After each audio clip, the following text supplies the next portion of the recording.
All right, hello everyone. This is our commentary track for Top Gun. This is an important episode because we will refer back to a montage we do in this movie constantly in many of our other episodes for our love between two characters, where maybe the director wasn't quite brave enough to just jump in there and love scene it. Yes. This is the second episode we released, but it's actually the first I think we filmed, and I know it's the first that I ever edited together. The proof of which is stretched. that. Man, that looks bad. Oh, I have my headphones! We did do one recording that with my headphones. The headphones. Yeah, this is back when obviously we didn't quite understand how to shoot ourselves. We were doing. Because that doesn't look good. Yeah, we look sickly in some way. Possibly just like, get as close as you possibly can to the heads so that we look like two enormous heads that just float in space with no bodies. And everyone would be like, who is that girl with the headphones? And who's that little tiny guy next to her who's so enormous? How can you be both tiny and enormous? I'm an enigma. Wrapped in a...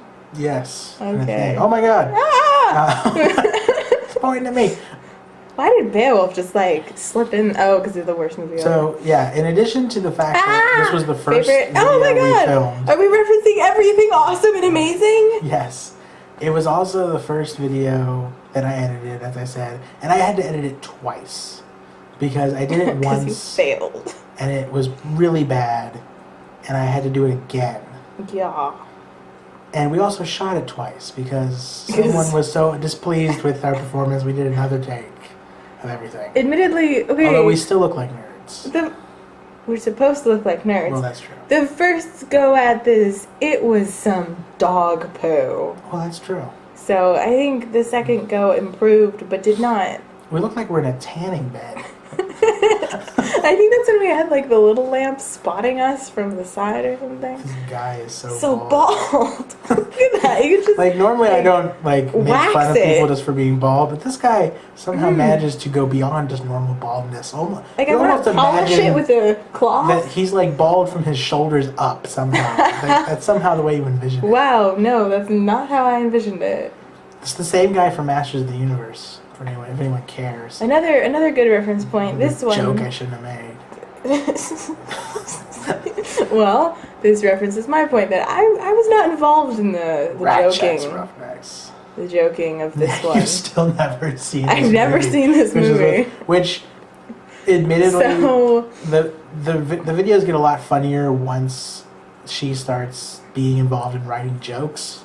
However, one of the best jokes I still think we ever have done, and definitely the best joke in this video, is when I'm explaining something that Tom Cruise does to her, and she, like, it was a completely real moment. She makes this little face. It's true. I just had to use because I was like, she could never replicate that. It's so honestly, like, what the fuck? It really was. It was just, Will pointed out when it occurred, but I'm sorry.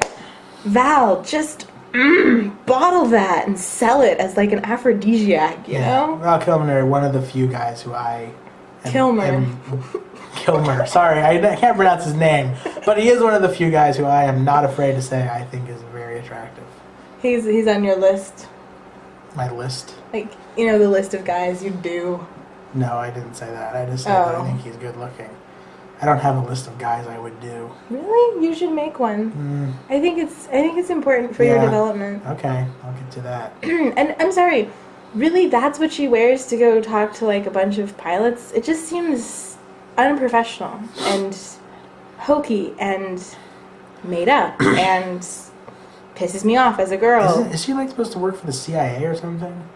She's worked for some like intelligence agency, I think. And she dresses like that? Yeah. But see, that it's such a cliche. Anyway, I would like to point out there are a lot of gay jokes in this, which is kind of par for the course when you're making fun of Top Gun. And Tom Cruise. What you do is you make gay jokes. But I honest to God, when I had never really seen this movie before. I only seen bits and pieces of it like on TBS as a kid.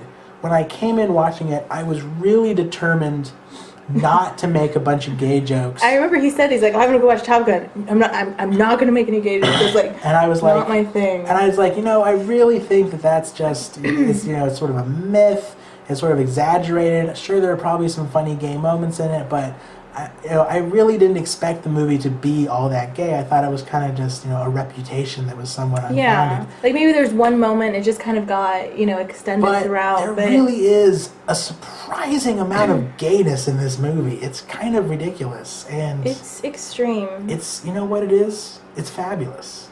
This movie is fabulous. I think this movie is fabulous. It's flamboyant. It's so flamboyant. We're not doing Wolfen right now. Oh. Sweetie. So anyway. Yeah. Okay, come on. And if you haven't seen this video yet, go back, watch go back this, and watch it just for this. Just for this montage. Because this was the first montage I ever made before I even knew I was going to be making montages on this show. Constantly. When I was like, look, if I put music to this, it becomes something that that there's like a French word for, but I don't know what it is.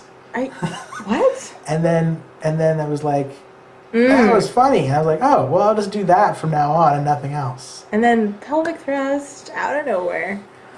Yeah. He's going to be cooler. But he's not, because they're all like... Even though this is like the least technically... All I did was just play the song over the scene. I didn't do any editing. Okay, but look at the way the movie edited together these bodies. Like the best montage I've ever done.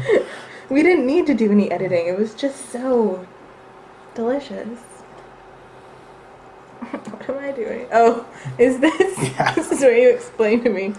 You guys, just go back and watch this because it's worth it. Well, I'm not really talking. Well, you're actually... There it is. That little eyebrow move. I just look, and so perplexed and so innocently confused. Well, because it doesn't make any sense. Because I was waiting for him to say, and then comes back and they ravish each other. But no. You said to a kid, like, Santa Claus ate the Easter Bunny. Like, what?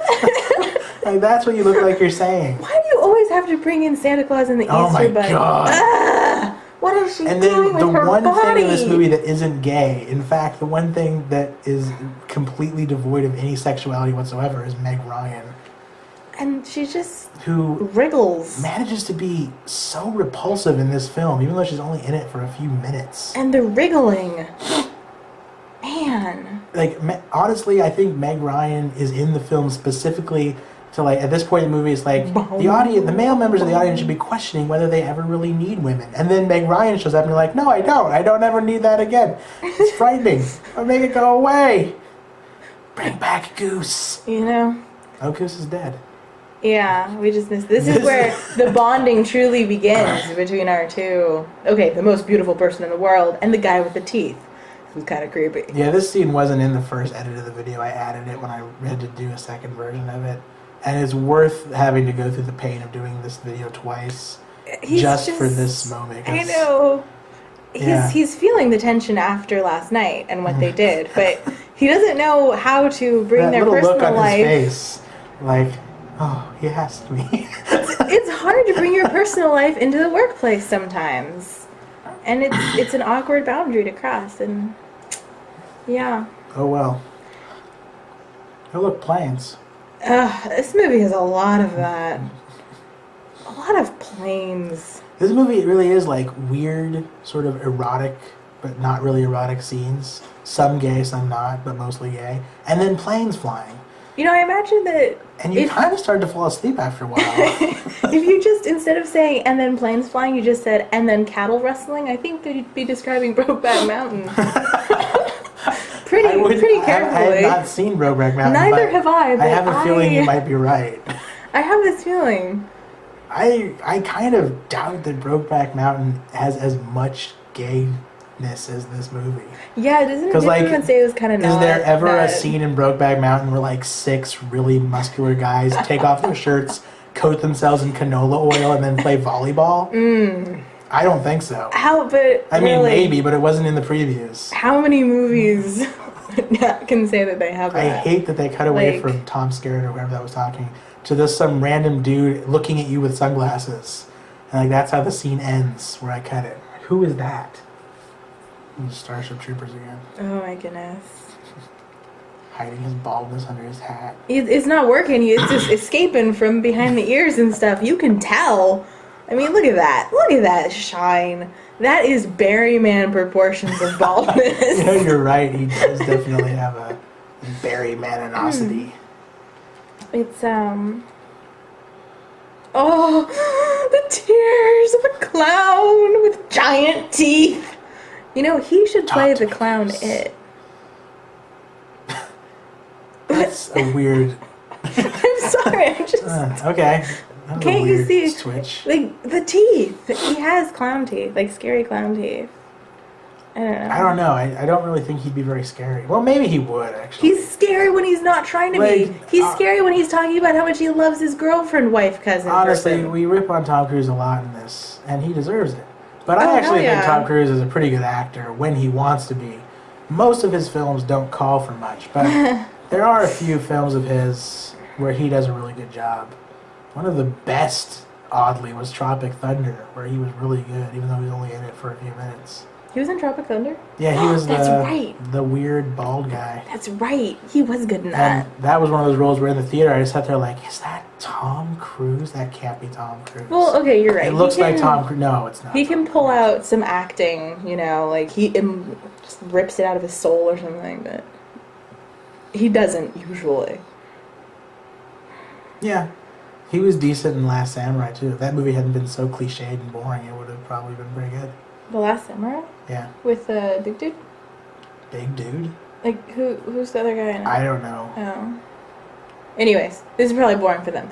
So, Mock the Plains! Yeah! Oh! Yeah, the music for this, I think is just wonderful. And this is when the first time we had the discussion about the concept of epic pacing, how things are just...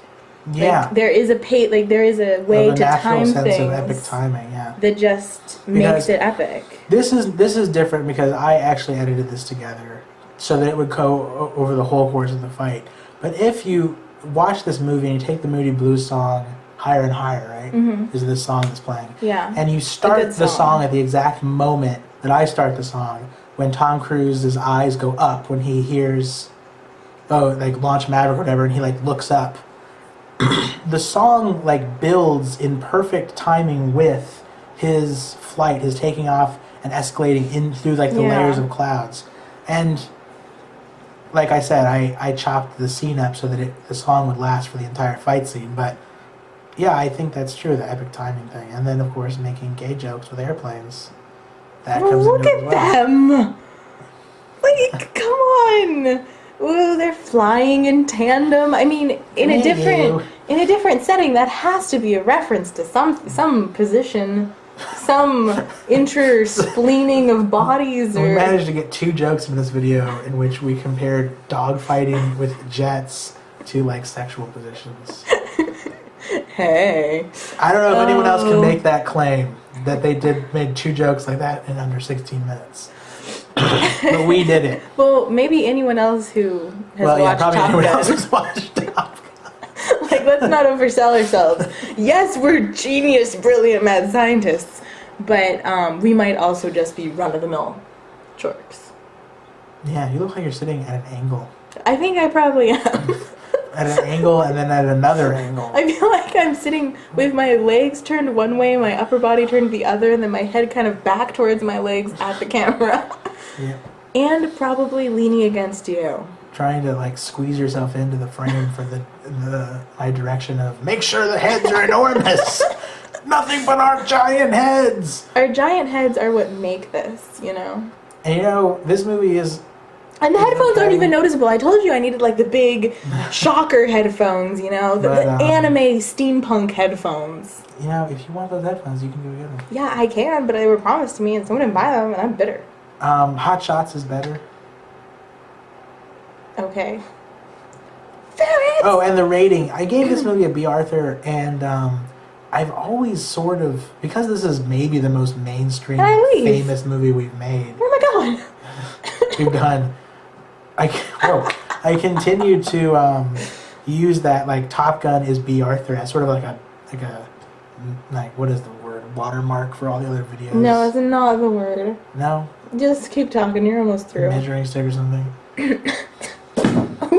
Whoops. And based my ratings on that. But honestly, I kind of like in retrospect, I don't think I would give this movie a B. Arthur. Yeah, I think No. at the beginning our ratings were a little bit screwbally because we didn't have a good basis. A lot of time, we watch the movies, we rate them right away.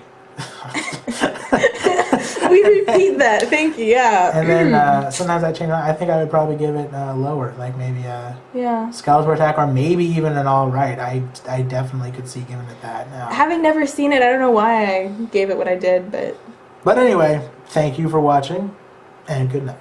Dance with Penguins.